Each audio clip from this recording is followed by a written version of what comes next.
Equipment for the temple. King Solomon had a bronze altar made, which was 9 meters square and 4.5 meters high. He also made a round tank of bronze, 2.2 meters deep, 4.4 meters in diameter, and 13.2 meters in circumference. All round the outer edge of the rim of the tank were 2 rows of decorations, one above the other. The decorations were in the shape of bulls, which had been cast all in one piece with the rest of the tank. The tank rested on the backs of 12 bronze bulls that faced outwards, 3 facing in each direction. The sides of the tank were 75 millimeters thick. Its rim was like the rim of a cup, curving outwards like the petals of a flower. The tank held about 60,000 liters. They also made 10 basins, 5 to be placed on the south side of the temple and 5 on the north side. They were to be used to rinse the parts of the animals that were burnt as sacrifices. The water in the large tank was for the priests to use for washing. They made 10 gold lampstands according to the usual pattern, and 10 tables, and placed them in the main room of the temple, 5 lampstands and 5 tables on each side. They also made 100 gold bowls. They made an inner courtyard for the priests, and also an outer courtyard.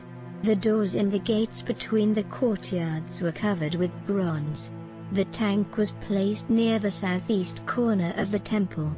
Hiram also made pots, shovels, and bowls. He completed all the objects that he had promised King Solomon he would make for the temple. The 2 columns. The 2 bowl-shaped capitals on top of the columns. The design of interwoven chains on each capital. The 400 bronze pomegranates arranged in 2 rows round the design of each capital. The 10 carts. The 10 basins. The tank. The 12 bulls supporting the tank. The pots, shovels, and forks. Hiram the master craftsman made all these objects out of polished bronze, as King Solomon had commanded, for use in the temple of the Lord. The king had them all made in the foundry between Sukkot and Zereda in the Jordan Valley. So many objects were made that no one determined the total weight of the bronze used.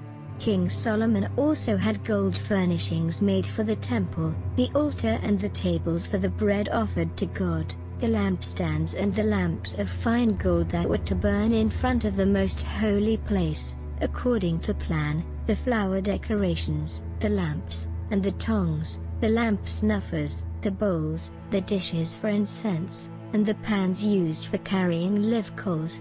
All these objects were made of pure gold.